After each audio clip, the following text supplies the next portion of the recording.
शांति।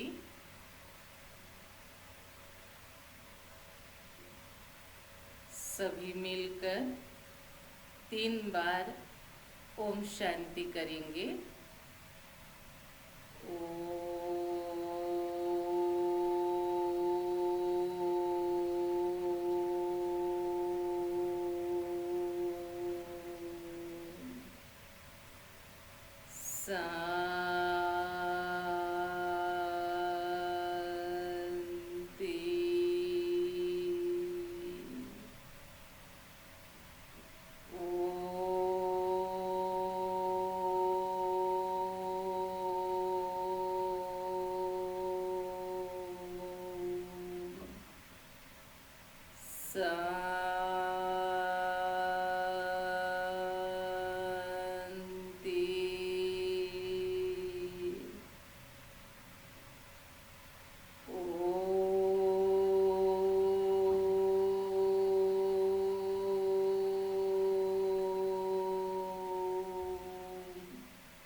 ओम शांति।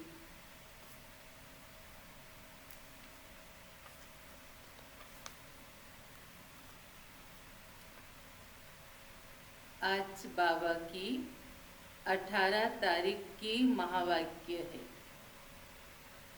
बाप दादा कहते, मीठे बच्चे, अपनी सतो प्रधान तकदीर बनाने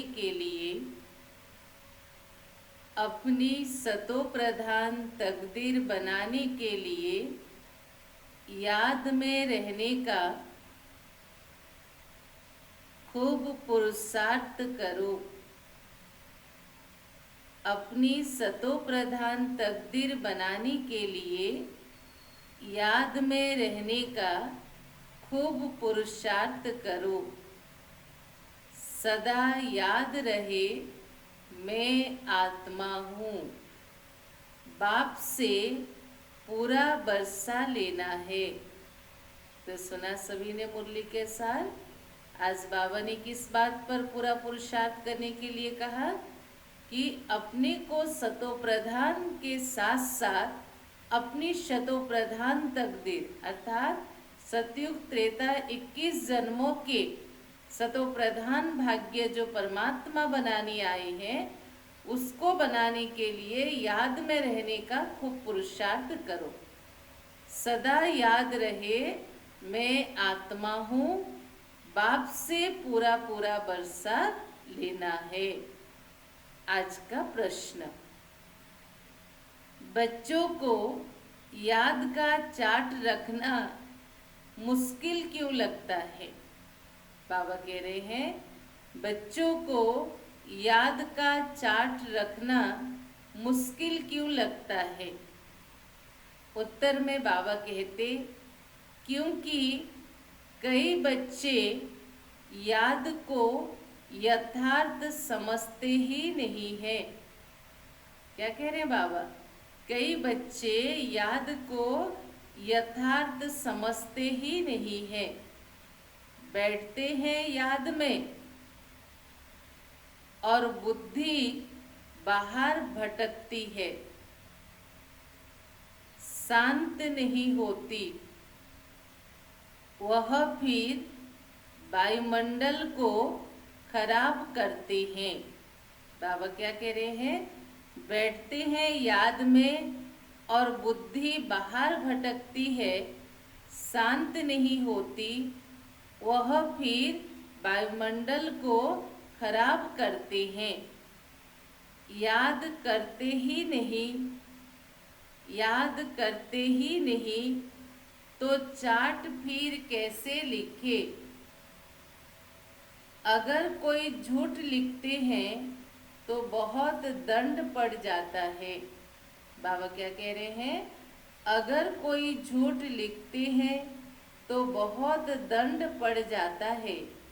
सच्चे बाप को सच बताना पड़े। तो सुना प्रश्न उत्तर कि क्यों बच्चे चार्ट रखना बच्चों को मुश्किल होता है?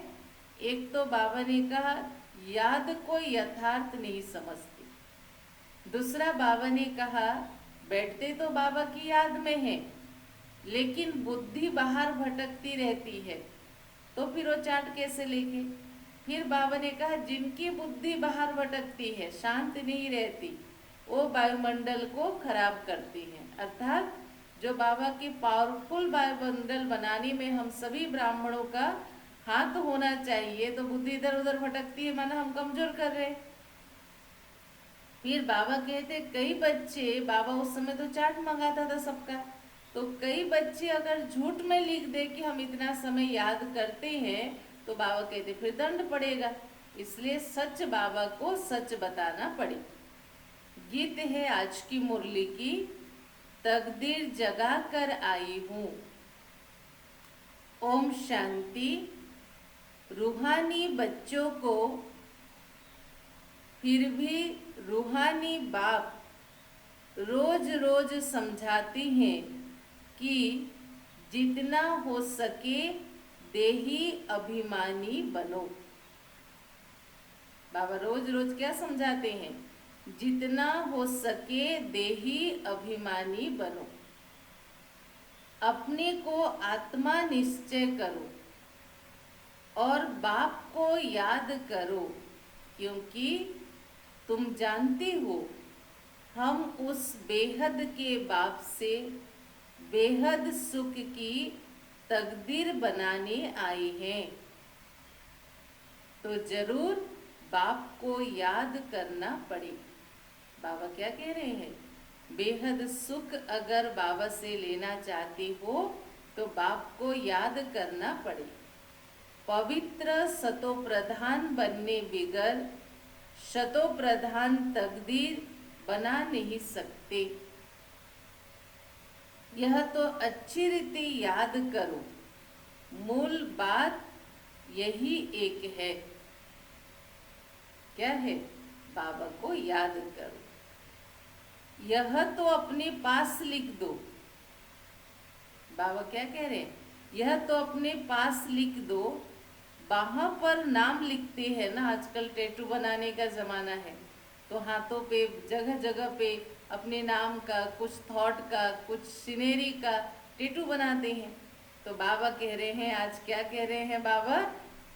तुम लिख दो हम आत्मा हैं, बेहद के बाप से बरसा ले रहे हैं, ताकि वो हाथ को देखो तो बार बार बाबा की याद आती रहे। क्योंकि माया भुला देती है, इसलिए लिखा हुआ होगा तो घड़ी घड़ी याद रहेगी। मनुष्य ओम का व कृष्ण आदि का चित्र लगाते हैं याद के लिए। यह है नए ते नई याद। चलो ट्रैफिक करें सभी।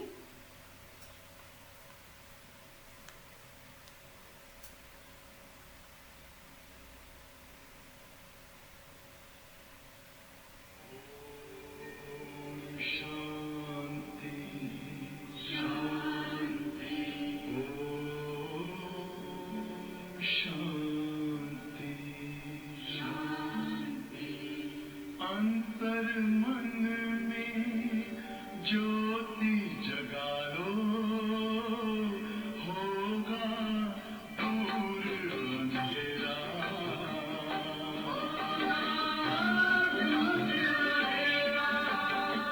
शिव का कर लो ध्यान, आ रहा पावन पुण्य सवेरा।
ज्योति जगा लो, होगा दूर अंधेरा।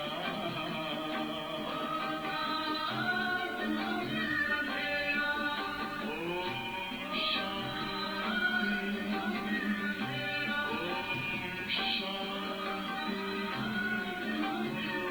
ओम शांति।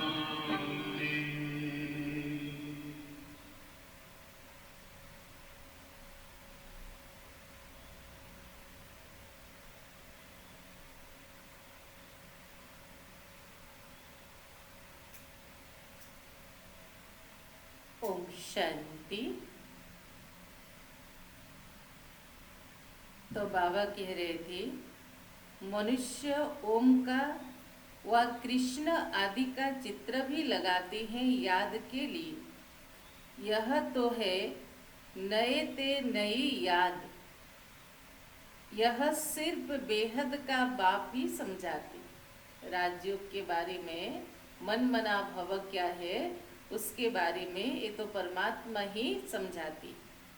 इस समझने से तुम सौभाग्यशाली तो क्या पदम भाग्यशाली बनती हो। बाबा क्या कह रहे, सिर्फ सौभाग्य नहीं पदम भाग्यशाली बनती हो। बाप को ना जानने के कारण, याद ना करने के कारण कंगाल बन गए हो। एक ही बाप है जो सदैव के लिए जीवन को सुखी बनाने आए हैं। बाबा क्या कह रहे हैं, एक ही बाप है जो सदैव के लिए जीवन को सुखी बनाने आए हैं। भल याद भी करते हैं परंतु जानते बिल्कुल नहीं है। विलायत वाले भी सर्वव्यापी कहना भारतवासियों से सीखे हैं। बाबा क्या कह रहे हैं, जो परमात्मा सर्वव्यापी है, भगवान सर्वव्यापी है, पूरे विश्व में कहाँ से सीखे हैं, भारत से सीखे हैं। भारत गिरा तो सब गिरे।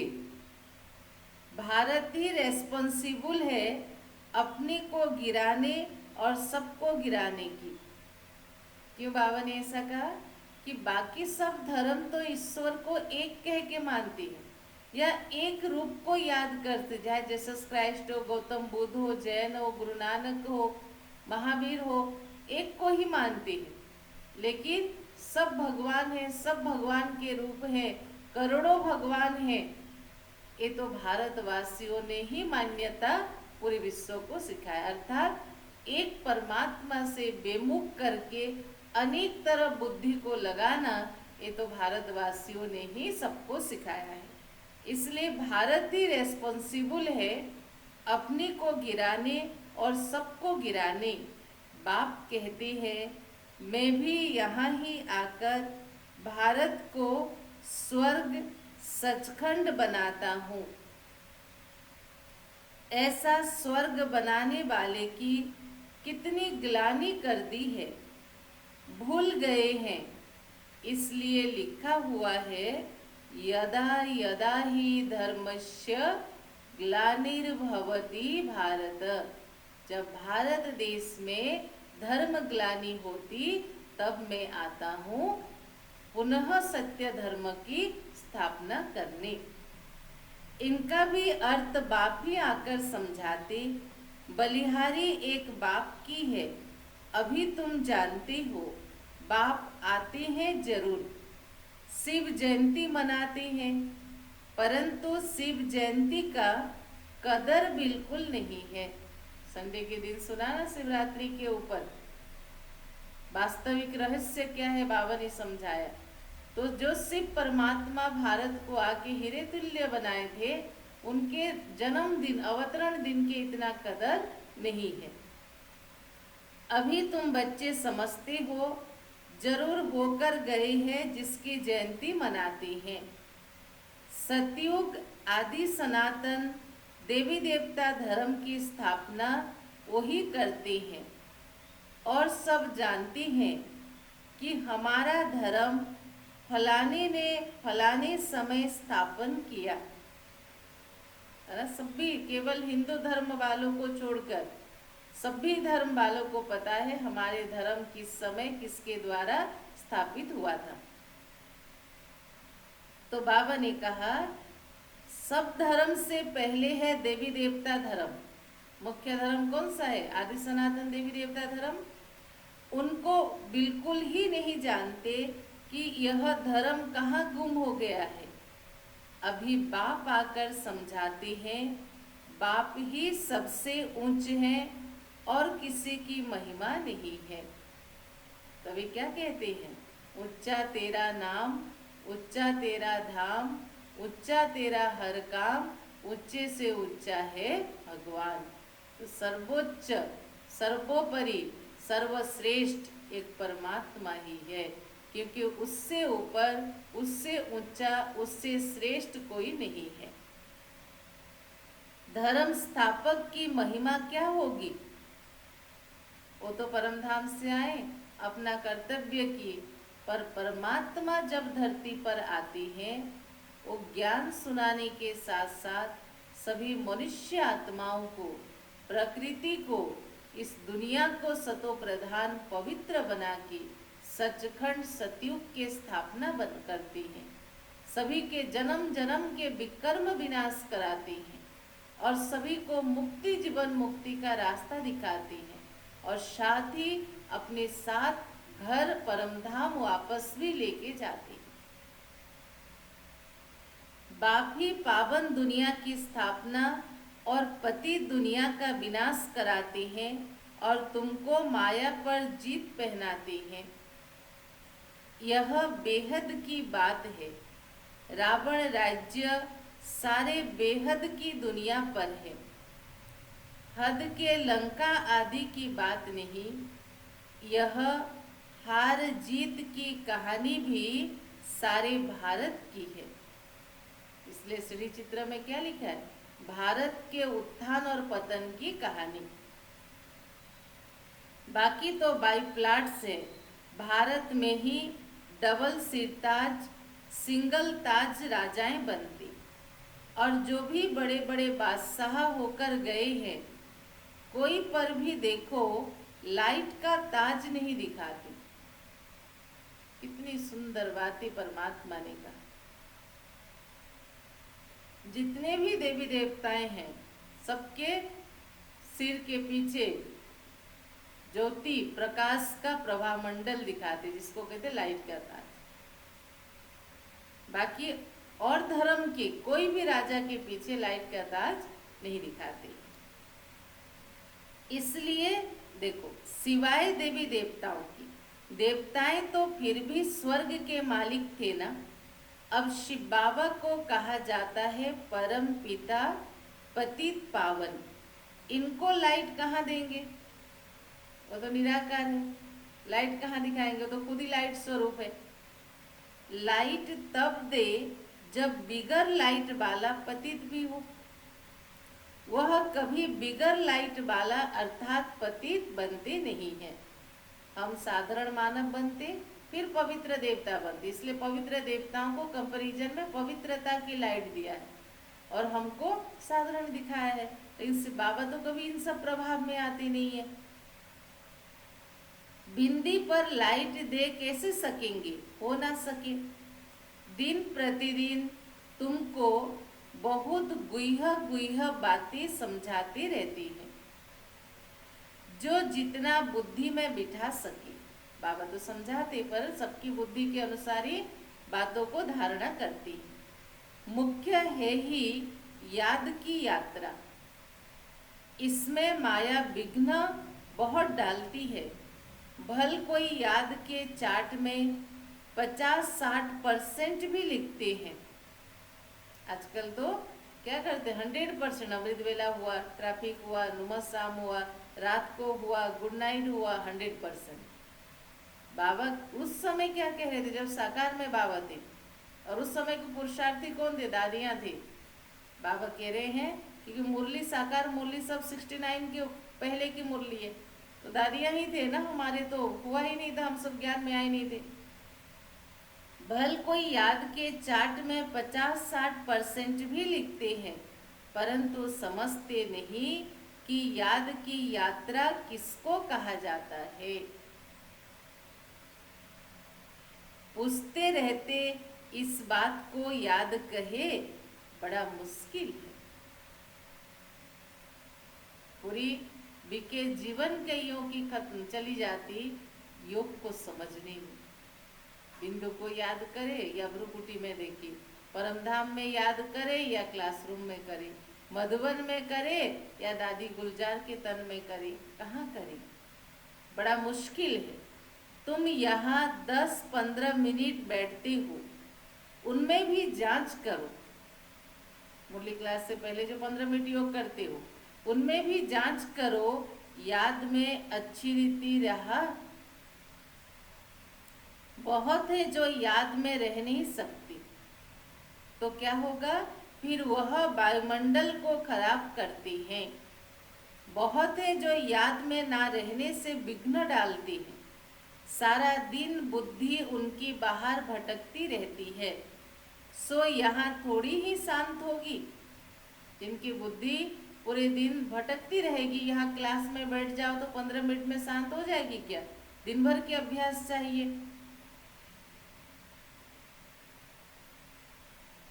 इसलिए याद का चार्ट भी रखते नहीं। झूठा लिखने से तो और ही दंड पड़े।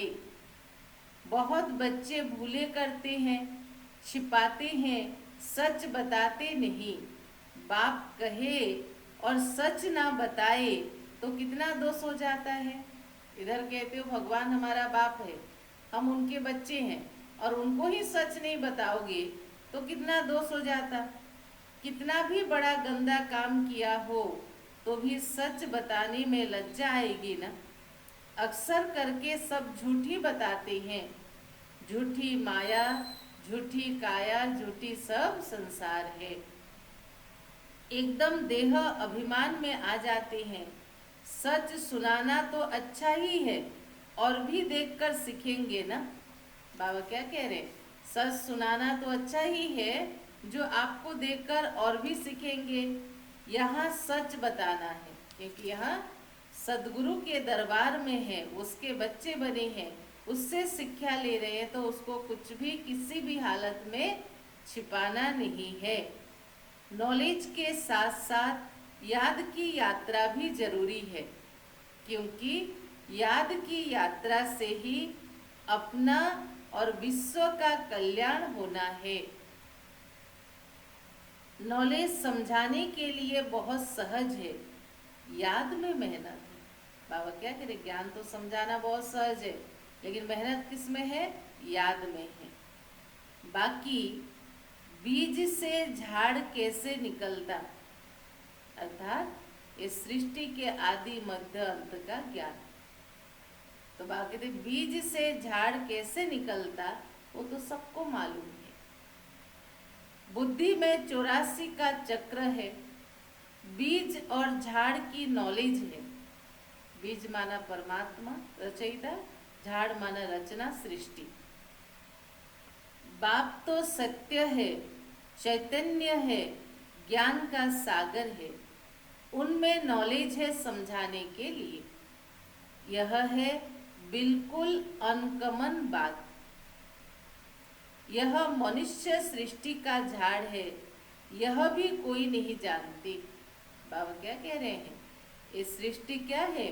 मनुष्य सृष्टि का झाड़ है, और हम सब उसके फूल फल पत्ते हैं, और बीज है स्वयं परमात्मा, और जितने भी धर्म है इसके शाखाएं हैं। तो इसलिए बाबा कह रहे हैं देखो, सब नेति नेति करते गए।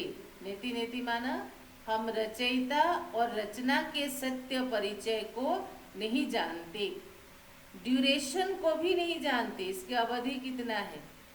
एक कल्प 5000 वर्ष का है। 5000 वर्ष में एक चक्र होता है। एक चक्र में 5 युग होते हैं, उसमें 5वां युग संगम है, नहीं तो 4 युग है, और प्रत्येक युग के अवधि 1250 वर्ष है। ड्यूरेशन को ही नहीं जानते, तो बाकी क्या जानेंगी। तुम्हारे में भी बहुत थोड़े हैं जो अच्छी रीति जानते हैं, इसलिए सेमिनार भी बुलाते हैं। अपनी अपनी राय दो। राय तो कोई भी दे सकती है, ऐसे नहीं कि जिनके नाम है उनको ही देना है। हमारा नाम नहीं है, हम कैसे देवे। ये भी एक बड़ी बीमारी है संगम में। नाम नहीं तो सेवा में नहीं आएंगे, नाम नहीं तो भक्ति में नहीं आएंगे, नाम नहीं तो सुनेंगे नहीं। अरे हम यहाँ नाम की सेवा थोड़ी कर रहे हैं, यहाँ हम सेवा कर रहे हैं अपना भाग्य बनाने के लिए, नाम कमाने के लिए नहीं। बाबा की सेवा है, परमात्मा की सेवा है। मुझे कैसे किस रीति से मुझे अपना भाग्य बनाना है, मुझे कहीं से भी निमित्त आत्मा भले नहीं बताए, पर मुझे कहीं से भी पता चला कि सेवा हो रही है सेंटर पे, चाहे मनसा हो, चाहे वाचा हो, चाहे कर्मणा हो, चाहे योग भट्टी हो, चाहे कुछ भी हो, तो खुद को ऑफर करो। बिना कहे जो करे सो देवता। तो खुद फोन करके पूछो कि कुछ सेवा है क्या, मैं कुछ कर सकता हूँ क्या, मुझे दिल मेरा समय थोड़ा है, मैं कुछ सेवा करना चाहता हूँ। जो खुद को ऑफर करता है उसे भगवान की ऑफरिंग मिलती है। ऑफरिंग माना एक्स्ट्रा दुआएं मिलता है। इसलिए कहा कहने से जो करे मानव, बिना कहे जो करे सो देवता। बनना क्या है, हमें मानव से देवता बनना है। तो देवता बनना है तो स्वतः हर कुछ चीज करो, हर सेवा करो, हर पुरुषार्थ करो, और दिल से करो, बाबा की याद से करो। बाबा करा रहा है, हम निमित्त होके कर रहे हैं, स्मृति से करो। तो इसलिए बाबा क्या कह रहे हैं, देखो हमारा नाम नहीं है, हम कैसे देवे। नहीं, कोई को भी सर्विस अर्थ कोई राय हो, एडवर्टाइज हो, लिख के सकते हो। बाप कहते हैं कोई भी राय आए तो लिखना चाहिए। बाबा इस युक्ति से सर्विस बहुत बढ़ सकती है, कोई भी राय दे सकते हैं। देखेंगे किस किस प्रकार की राय दी है। सभी राय तो भेजो, जिसका अच्छा लगे बाबा उसको सेवा में इम्प्लीमेंट करेंगे। तो किसकी किसकी राय अच्छी है।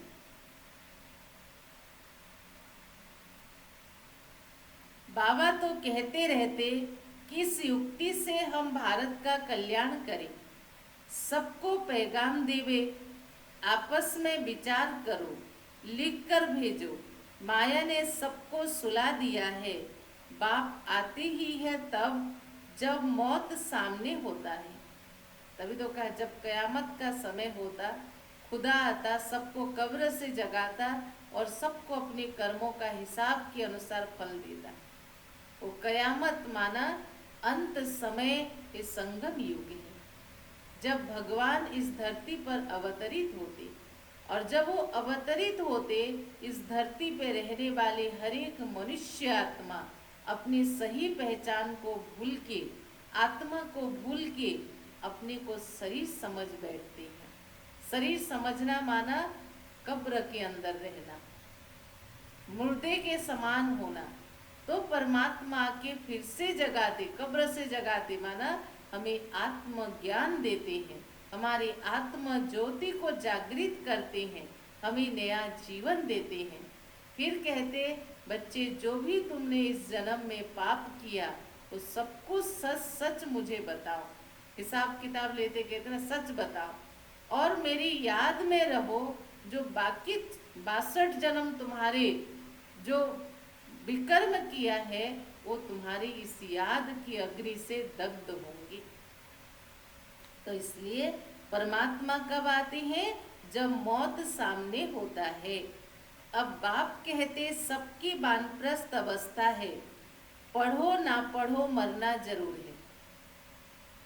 कोई ज्ञान ले या ना ले वो तो उस आत्मा की किस्मत है, लेकिन जाना सबको है। ऐसे नहीं कि आप ज्ञान नहीं लिए हो तो आप ज्ञान मुरली नहीं सुन रहे तो आप सेफ हो, आपके लिए नियम लागू नहीं है। नहीं, सबकी वानप्रस्थ अवस्था है, पूरी सृष्टि की वानप्रस्थ अवस्था है और सबको जाना जरूर है अपने घर परम धाम।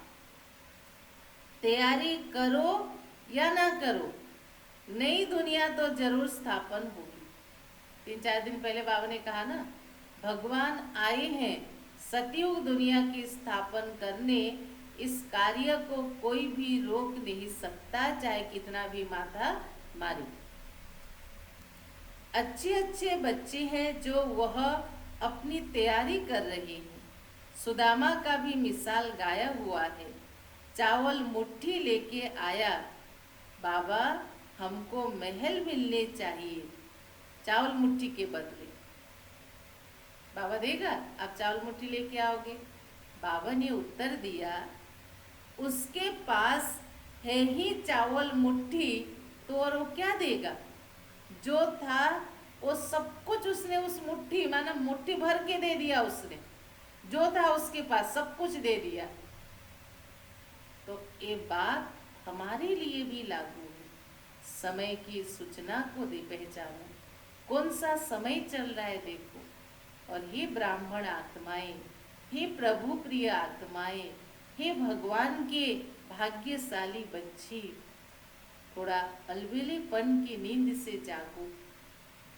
अभी वो समय नहीं रहा, इसलिए जितना हो अपने तन मन धन समय संकल्प श्वास गुण खजाना, अब सब कुछ कैसे यूटिलाइज कर उससे हम अपना पदम गुणा भाग्य बनाए। दिन रात यही चिंता और चिंतन लगी रही।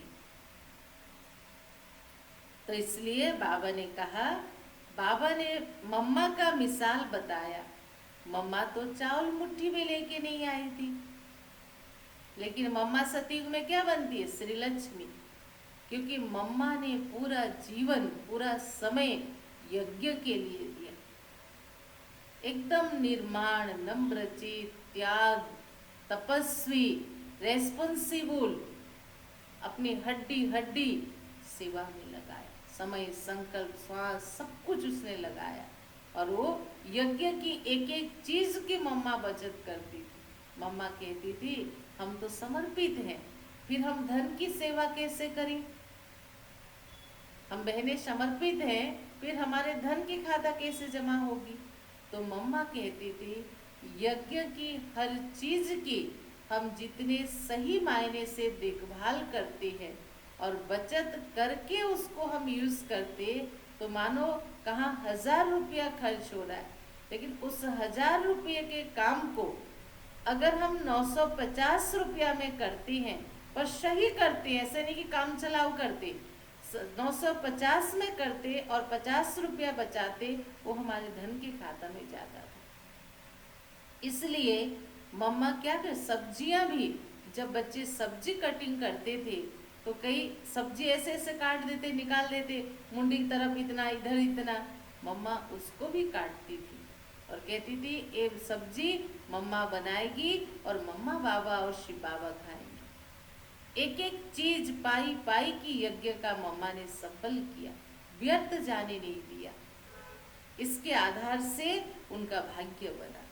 तो बाबा ने कहा मम्मा का मिसाल बताया, चावल मुट्ठी भी नहीं लेके आए, फिर भी कितना उच्च पद पा लिया। इसमें पैसे की बात नहीं है, याद में रहना है और आप समान बनाना है। बाबा की तो कोई फी आदि भी नहीं। सिर्फ बाबा मुरली सुनाते, हमें रास्ता बताते, हमारे जीवन बनाते, तो बाबा हमसे कोई फीस वगैरह लेता है? शिव बाबा की तो कोई फी आदि नहीं है।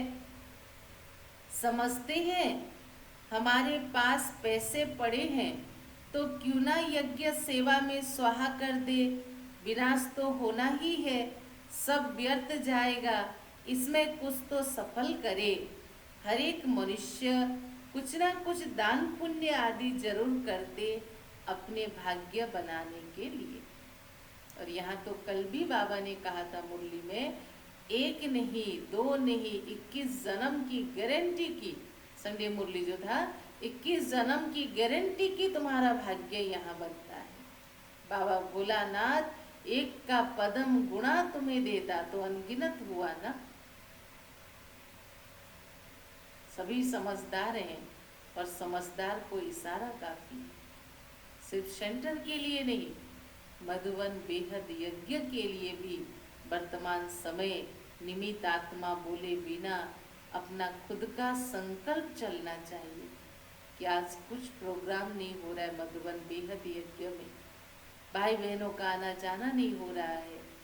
अब इतने बड़े यज्ञ में 5,000 4,000 भाई बहनें समर्पित हैं, उनका रहना खाना पीना, बिजली के बिल, राशन वगैरह जो अपना भाग्य बना रहे हैं, लेकिन मैं भी क्यों ना उसमें गुंडची चूहा बनूं, मैं मेरा भी भाग्य जमा करूं। इस स्वतः संकल्प आएगा तो अगर हम रोज 10 रुपया रखते हैं तो महीना में 300 रुपया भी होगा। अगर एक एक भाई बहने रोज 10 रुपया मधुवन यज्ञ के लिए हम निकालते हैं तो हमारे 50 भाई बहने अगर 300 रुपया निकालते हैं तो 15,000 यज्ञ में हमारा भाग्य जा सकता है। तो कहने का भाव है हमें संकल्प आना चाहिए मधुवन बेहद यज्ञ के प्रति, क्योंकि वो हमारा बड़ा घर है। बच्चे बड़े होते तो माँ बाप भले कितने समर्थ हो, लेकिन अगर बच्चे एक छोटा सा गिफ्ट भी अपने माँ बाप को देते तो उनके बेहद खुशी होती कि मेरे लड़का मेरे लिए लेके आया है। बाबा ने आज हमें अपना बच्चा बनाया, जगह जगह सेवा के लिए रखा, हमें अपने पैरों पे खड़ा हुआ है, तो हमारा कर्तव्य बनता हम मधुवन बेहद घर के लिए भी सोचें। बाकी सब अपना भाग्य जैसे बनाना चाहो, आप सब समझदार हो। तो बाबा कहते समझते हैं हमारे पास पैसे पड़े हैं तो क्यों ना यज्ञ में स्वाहा कर दे, विनाश तो होना ही है, सब व्यर्थ जाएगा, इससे कुछ तो सफल करे। हर एक मनुष्य कुछ ना कुछ दान पुण्य आदि जरूर करते हैं, वह है पाप आत्माओं को दान पुण्य, फिर भी उसको अल्पकाल के लिए फल मिल जाता है। समझो कोई यूनिवर्सिटी खोलते हैं, अगले जन्म में अच्छी उनको विद्या मिलती है, कॉलेज बनाते हैं, पैसे जास्ती है, धर्मशाला आदि बनाते हैं, तो अगले जन्म में उनको मकान अच्छा मिलता है रहने के लिए, ये दान का फल है। परंतु बीमारी तो होगी, रहने के लिए घर मिलेगा लेकिन बीमारी से मुक्त होंगे ऐसे नहीं कह सकते। समझो किसने हॉस्पिटल आदि बनाया तो करके वो तंदुरुस्ती जरूर उनकी अच्छी होगी, परंतु उससे तो सब कामनाएं सिद्ध नहीं होंगे।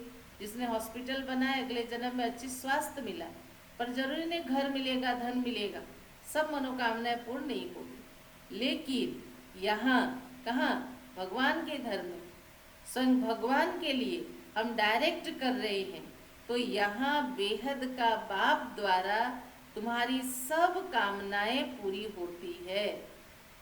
तन भी स्वस्थ, धन भी अथाह, संबंध भी सुखदायी होंगे, प्रकृति सुखदायी होगी, घर भी अच्छे मिलेंगे, बाल बच्चे भी होंगे, बीमारी भी नहीं होगी, तो सब कुछ प्राप्ति होती है। अब आप सोचो आपको क्या करना है। तुम बनते हो पावन, तो सब पैसे विश्व को पावन बनाने में लगाना अच्छा है ना। मुक्ति जीवन मुक्ति देते हो, सो भी आधा कल्प के लिए। सब कहते हमको शांति कैसे मिले, वह तो शांति धाम में मिलती है। और सतयुग में एक धर्म होने के कारण वहाँ अशांति होती नहीं। एक हाथ है ताली कैसे बजेगी। अशांति होती है रावण राज्य में। गायन भी है, राम राजा राम प्रजा, राम साहूकार है, बसे नगरी जिए दाता, धर्म का उपकार है। वह है अमर लोक, ये राम राज्य की महिमा के लिए। वहाँ अमर लोक में मरने का अक्षर होता नहीं, अर्थात मरने का गम या शोक किसी को नहीं होगा, उसका डर नहीं होगा, अकाल मृत्यु नहीं होगा। यहाँ तो बैठे बैठे अचानक मर जाते हैं, इसको मृत्यु लोक, उसको अमर लोक कहा जाता। वहाँ मरना होता नहीं, पुराना एक शरीर छोड़ फिर बालक बन जाते हैं, रोग होता नहीं, कितना फायदा होता है। श्री श्री की मत पर तुम एवर हेल्दी बनते हो। श्री श्री कौन है? शिव बाबा, जो स्वयं श्रेष्ठ है और हमको बनाते भी श्रेष्ठ है।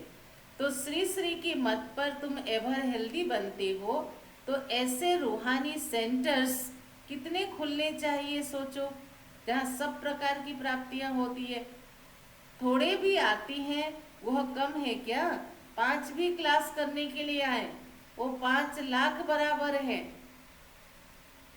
छोटा सा भी मंदिर में कितने भक्त होते, तो यहाँ हम क्या बन रहे? देवता बन रहे हैं। तो किस एरिया में 500 लोग हैं और वहाँ 5 भी बाबा के बच्चे निकले तो 500 से ज्यादा हुए ना। इस समय कोई भी मनुष्य ड्रामा के ड्यूरेशन को नहीं जानते।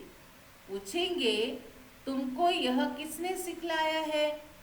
अरे हमको बताने वाला बाप है। क्या बोलो? हमें भगवान बताते हैं। इतने ढेर बिके हैं, तुम भी बिके हो, शिव बाबा के बच्चे हो, प्रजापिता ब्रह्मा के भी बच्चे हो। यह है ह्यूमैनिटी का ग्रेट ग्रेट ग्रैंडफादर। ब्रह्मा कौन है? मनुष्य सृष्टि का आदि पिता, ग्रेट ग्रेट ग्रैंडफादर। इनसे हम बिके निकले। बिरादरियां होती है ना, तुम्हारे देवी देवताओं का कुल बहुत सुख देने वाला है। यहाँ तुम उत्तम बनते हो, फिर वहाँ राज्य करते हो। यह किसको बुद्धि में रहना सके। यह भी बच्चों को समझाया है। देवताओं के पैर इस तमो प्रधान दुनिया में पड़ ना सके, अर्थात इस कलयुग में कभी देवी देवता आते नहीं हैं। जड़ चित्र का परछाया भले पड़ सकता है, जो मंदिरों में मूर्ति है उनकी छाई पड़ सकते हैं, चैतन्य का तो यहाँ पांव भी पड़ ना सके। तो बाप समझाते हैं, बच्चे एक तो याद की यात्रा में रहो, कोई भी विकर्म ना करो और सर्विस की युक्तियां निकालो। 3 बातें याद रहा। याद की यात्रा में रहो, कोई भी विकर्म भी नहीं करो और सेवा की युक्ति निकालो। बच्चे कहते हैं, बाबा हम तो लक्ष्मी नारायण जैसा बनेंगे। बाप पूछते हैं ना क्या बनोगे, तो बच्चे क्या कहते हैं? बाबा हम तो लक्ष्मी नारायण जैसा बनेंगे। बाबा कहते, बच्चे तुम्हारे मुख में गुलाब। कोई खुशी की बात कहता तो मुख मीठा कराते ना, तो बाबा कहते तुम्हारे मुख में गुलाब। लेकिन कहने से नहीं बनोगे, इसके लिए मेहनत करनी पड़ेगी। उच्च पद पाना है तो आप समान बनाने की सेवा करो। सब अटेंशन दो इस बात को। अगर उच्च पद पाना है तो दूसरों को भी बाबा की ज्ञान सुनाकर उनको भी अपने जैसे बाबा के बच्चा बनाओ। आप जैसे सभी प्रकार से बाबा के मजबूत बच्चे बने हो, उस लेवल के भी बच्चा बनाओ, तभी आपकी प्रमोशन होगी। तुम एक दिन देखेंगे एक एक पंडा अपने साथ 100-200 यात्री भी ले आएंगे। ये साकार की मुरली थी। और अभी जब हम मधुबन जाते हैं, कैसे जाते हैं?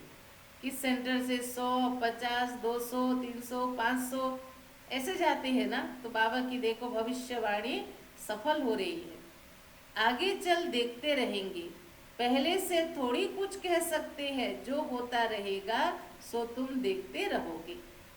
यह बेहद का ड्रामा है, तुम्हारा है सबसे मुख्य पाठ बाप के साथ, जो तुम पुरानी दुनिया को नहीं बनाते हो। यह है पुरुषोत्तम संगम युग।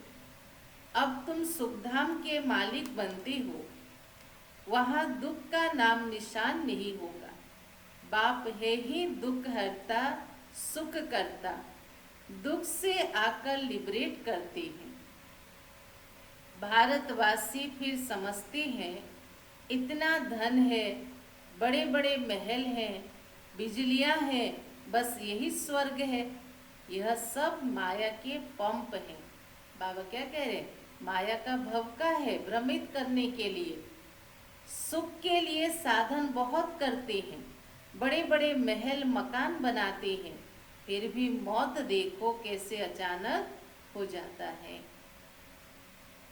वहां मरने का डर नहीं होगा, यहाँ तो अचानक मर जाते, फिर कितना शोक करते हैं, फिर समाधि पर जाकर आंसू बहाते रहते हैं उनको याद करके। हर एक की अपनी अपनी रस्म रिवाज है। क्रिश्चियन भाई बहने, मुस्लिम भाई बहने उनकी समाधि में जाकर उनको याद करके रोते हैं ना, तो सबके अपने अपने रस्म रिवाज है। अनेक मत है। सतयुग में ऐसी बात होती नहीं, वहां तो एक शरीर छोड़ दूसरा ले लेते, तो तुम कितना सुख पाते हो, उसके लिए कितना पुरुषार्थ करना चाहिए। कदम कदम पर मत लेनी चाहिए। गुरु की व पति की मत लेते हैं, वह तो अपनी मत से चलना होता है। आसुरी मत क्या काम देगी? लौकिक में बाबा क्या कह रहे? या तो गुरु की बात मान के चलते, या तो पति की बात मानकर चलते, या तो अपनी मत पर चलते, लेकिन उससे क्या होगी? आसुरी तरफ ही ढकलेगी ना। अब तुमको मिलती है ईश्वरीय मत, ऊंचे ते उच्च मत, इसलिए गाया हुआ है श्रीमत भगवानुवाच। ये भगवान के द्वारा दिया हुआ श्रीमत। तुम बच्चे श्रीमत से सारे विश्व को हेबिन बनाते हो। उस हेबिन से उस हेबिन के तुम मालिक बनते हो। इसलिए तुम्हें कदम कदम पर श्रीमत लेनी है, परंतु किसी की तकदीर में नहीं है तो बाबा की मत पर चलते नहीं है। बाबा क्या कह रहे हैं? जिनको उच्च भाग्य बनाना नहीं है वो श्रीमत पर कभी चलेंगे नहीं। बाबा ने समझाया है, किसको भी अपना कुछ अकल हो, राय हो, तो बाबा को लिखकर भेजो। बाबा देखो क्या कहते थे, अगर किसी के मन में कुछ विचार आ रहे सेवा के लिए, सोचते हो ऐसे करना चाहिए, तो बाबा कहते अपना राय लिखकर भेजो। बाबा जानती हैं कौन कौन राय देने लायक है। नए नए बच्चे निकलते रहते, बाबा तो जानती है ना कौन से अच्छे अच्छे बच्चे हैं। दुकानदारों को भी राय निकालनी चाहिए। ऐसे यत्न करे जो बाप का परिचय मिले। जो बिजनेसमैन हैं, जिनकी दुकान है, वो उनको तो आइडिया है ना बिजनेस कैसे बढ़ानी है, तो बाबा कहते वो भी अपना राय लिखकर बाबा को भेजे कि ऐसे प्रयास करे बाबा का परिचय देने का। दुकान में भी सबको याद कराते रहे। भारत में जब सतयुग था तो एक धर्म था, इसमें नाराज होने की बात ही नहीं है। सबका एक बाप है। बाप कहते मामी कम याद करो तो तुम्हारे विक्रम विनाश हो जाए, स्वर्ग के मालिक बन जाएंगे। सुना बाबा ने क्या कहा? मामी कम याद करो तो तुम्हारे विक्रम विनाश हो जाए और तुम स्वर्ग के मालिक बन जाएंगे। अच्छा, मीठे मीठे सिखिलधे बच्चों प्रति माता पिता बाप दादा का याद प्यार और गुड मॉर्निंग। रूहानी बाप की रूहानी बच्चों को नमस्ते। हम रूहानी बच्चों की रूहानी बाप दादा को नमस्ते नमस्ते। ओम शांति ओम शांति। धारणा के लिए मुख्य सार, पहला पॉइंट, श्रीमत पर चलकर सारे विश्व को स्वर्ग बनाने की सेवा करनी है। बहुतों को आप समान बनाना है। श्रीमत पर चलकर सारे विश्व को स्वर्ग बनाने की सेवा करनी है। बहुतों को आप समान बनाना है। आसुरी मत से अपनी संभाल करनी है। दूसरा पॉइंट, याद की मेहनत से आत्मा को सतो प्रधान बनाना है।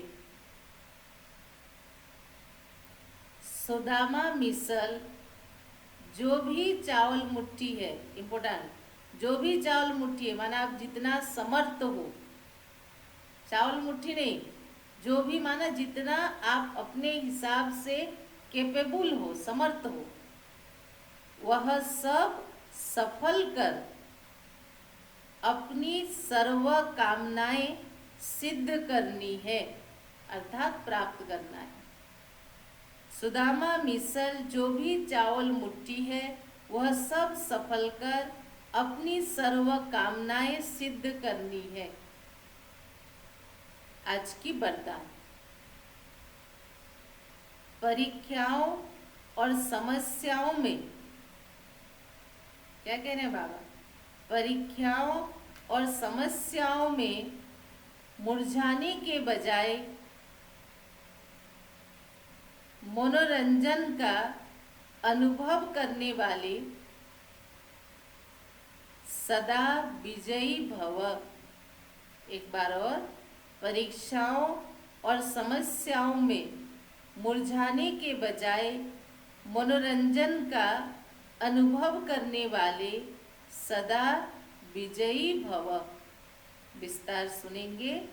इस पुरुषार्थी जीवन में ड्रामा अनुसार समस्याएं व परिस्थितियां तो आनी ही है। स्टूडेंट एग्जाम ना दे हो नहीं सकता, हम सब भी स्टूडेंट हैं, पुरुषार्थी हैं, तो पुरुषार्थी जीवन में समस्याएं व परिस्थितियां तो आनी ही है। जन्म लेते ही आगे बढ़ने का लक्ष्य रखना,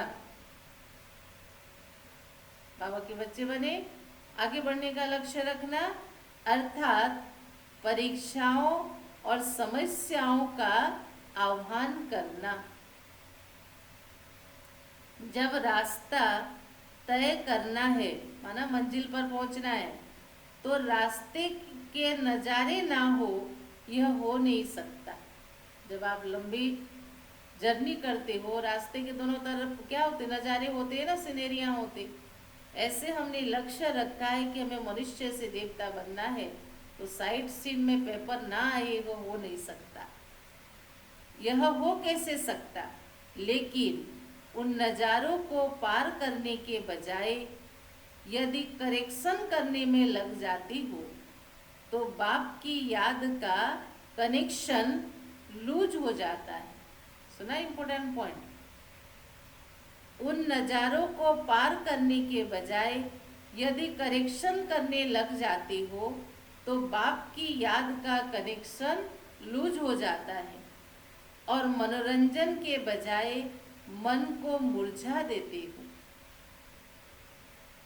इसलिए वह नजारा हुआ, साइड सीन तो खुशी देती ना, इसलिए जीवन में आने वाली परिस्थिति में क्या करो, वह नजारा वह के गीत गाते आगे बढ़ो, अर्थात सदा विजयी भव के वरदानी बनो। सुना कितनी सुंदर बाबा की वरदान की विस्तार। आज की स्लोगन, मर्यादा के अंदर चलना माना मर्यादा पुरुषोत्तम बनना। मर्यादा के अंदर चलना माना मर्यादा पुरुषोत्तम बनना।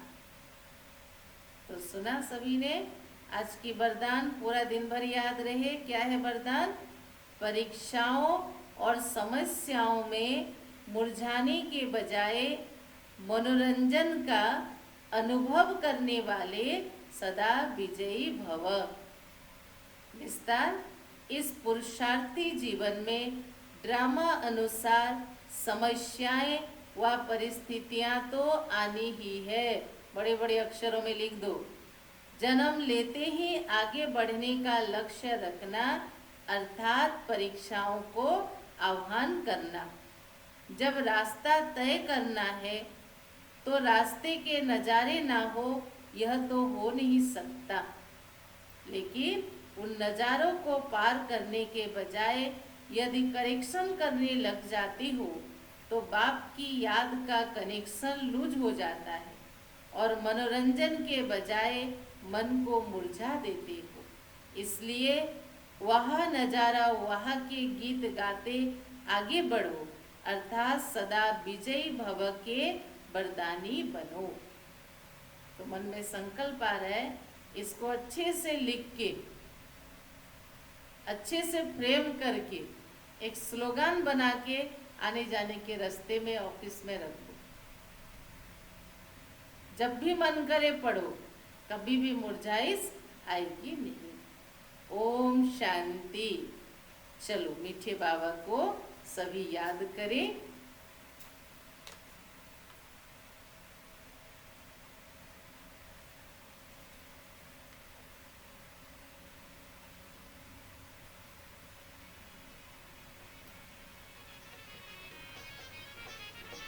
हम कितने भाग्यवान हैं, भगवान पढ़ाते हैं। हम कितने भाग्यवान हैं, भगवान पढ़ाते हैं। हम कितने भाग्यवान हैं, भगवान पढ़ाते हैं। अजब नशा है, गजब खुशी, बेहद हर्षाते हैं।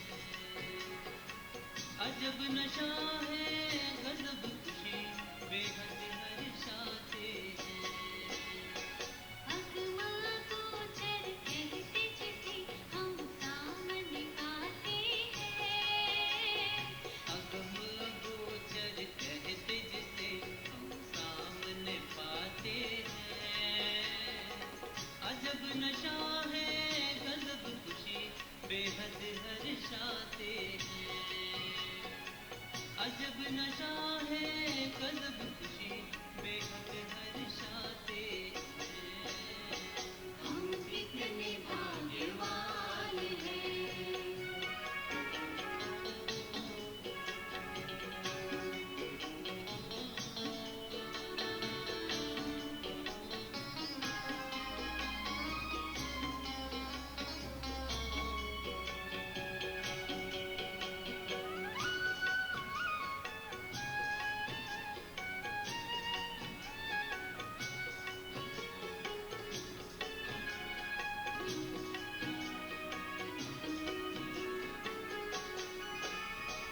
पवित्रता, आनंद, प्रेम के हीरे